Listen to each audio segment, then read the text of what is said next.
decided to try it. You sat down, you chanted Nam Myoho Renge Kyo. You were hoping for peace, you wanted clarity. Maybe you just needed a break from the noise. And then things got worse.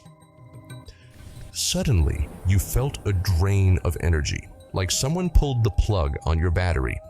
Maybe a relationship you thought was stable just exploded.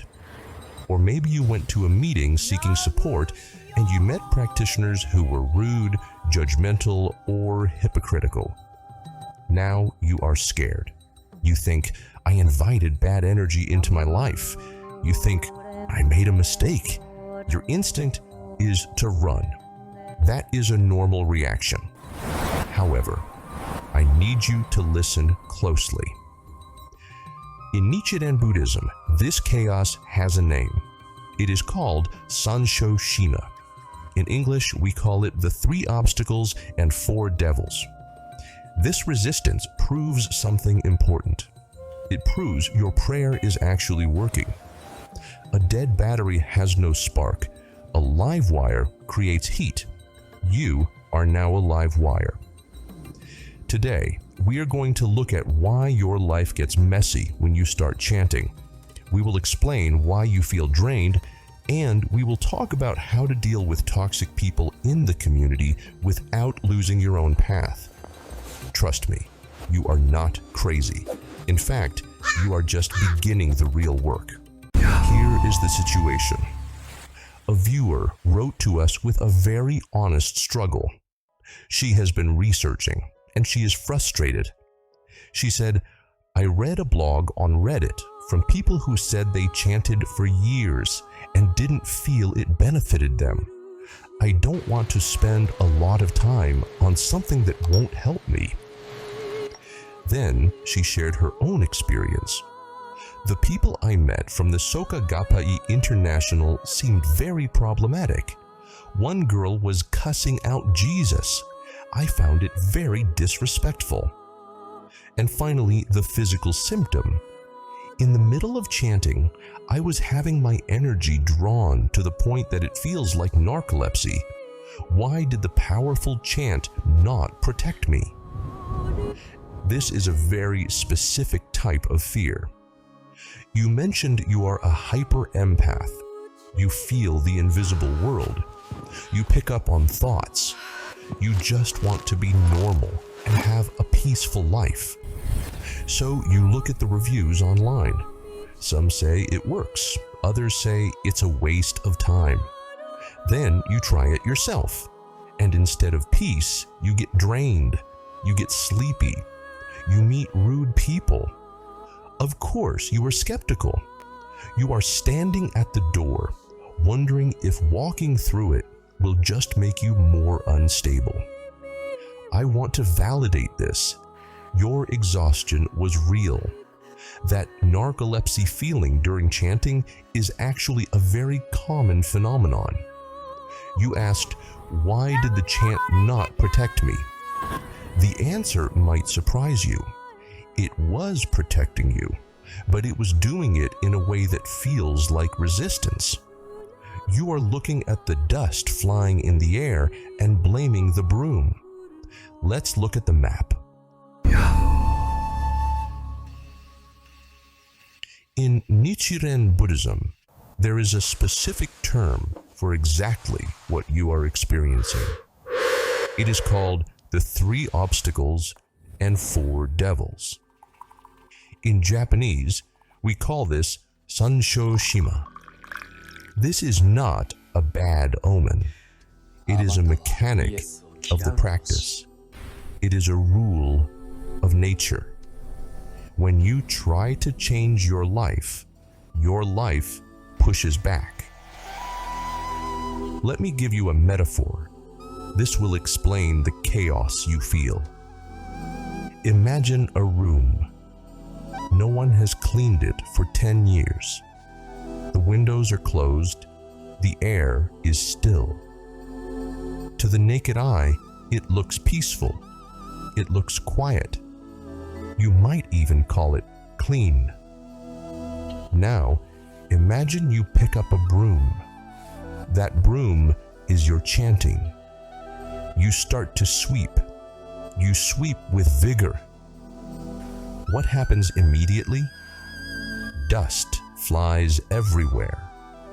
The air becomes thick. You choke. Your eyes water. You can't see. Suddenly, the room looks terrible. It feels chaotic. It feels dangerous.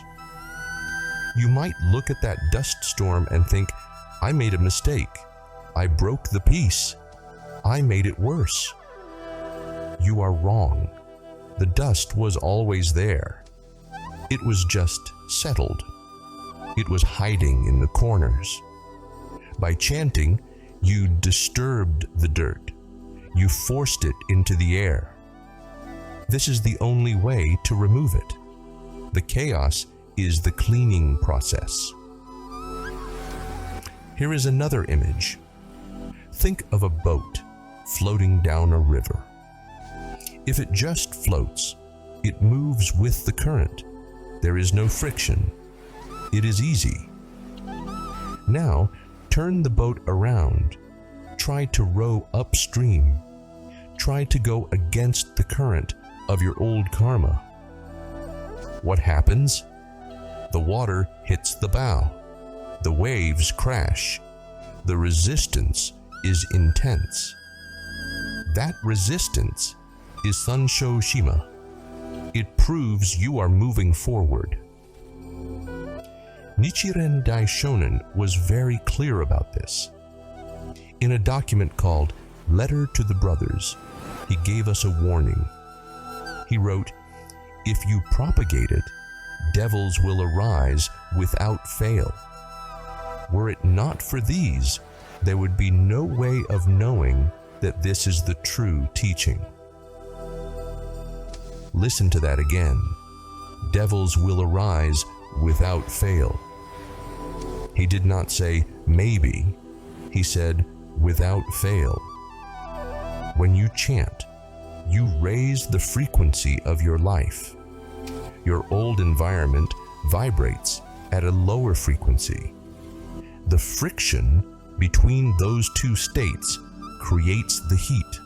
It creates the noise.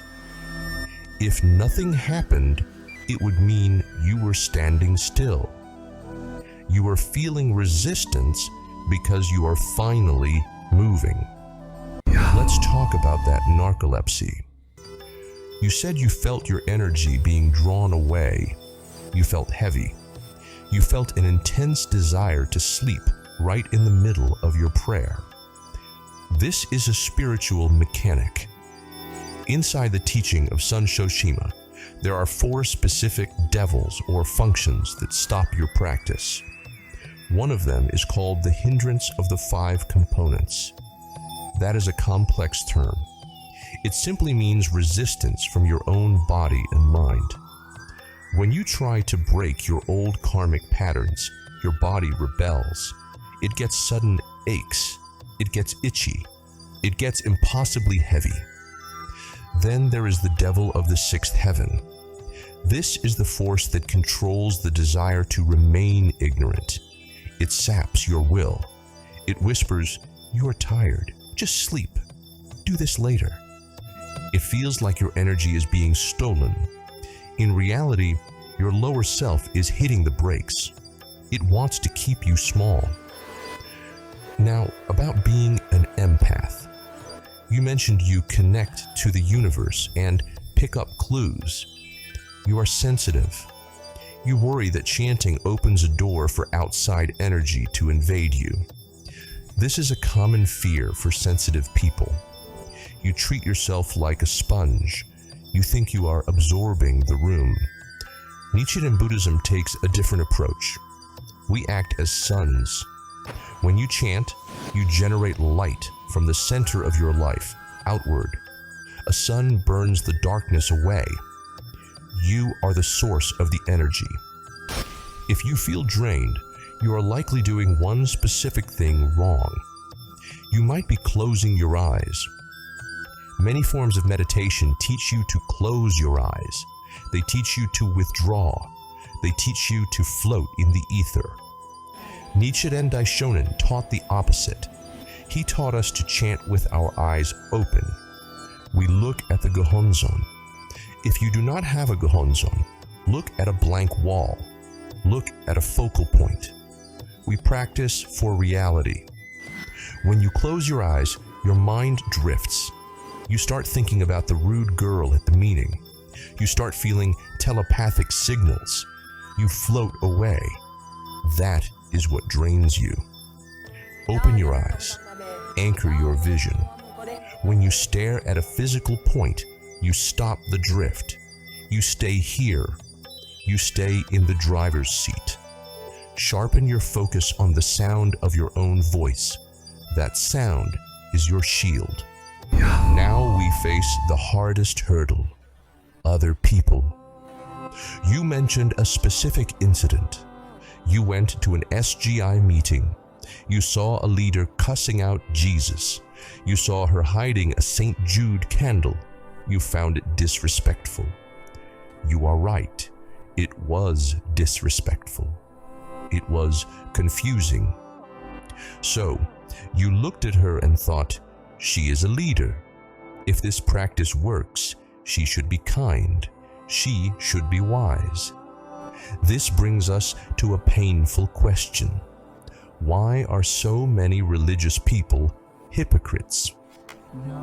You expect practitioners to be saints. That is a dangerous expectation. Buddhism attracts people who are suffering. It attracts people with heavy karma. It attracts people who are angry, sick, and poor. They come here to change. However, change takes time. That girl is still in the middle of her battle. She is still fighting her own darkness. Nichiren Daishonin understood this danger perfectly. He knew that human behavior is flawed. Therefore, he gave us a strict rule. He said, rely on the law and not upon persons. In Japanese, the principle is Esho Pui. The law, Nam Myoho Renge Kyo, is perfect. It is like a mirror. It is flawless. The person is just a human being standing in front of that mirror. They might be dirty. They might be rude. They might be confused. I want you to change your perspective. Think of the Buddhist community as a hospital. Everyone in that room is a patient. Some patients are getting better. Some are still very sick. Some are delirious with fever. That rude girl is a patient in critical condition. If you walk into a hospital and see someone vomiting, you do not say, "This medicine is fake." You say, "That person is very sick. They need more medicine." Do not let a sick person drive you away from your cure.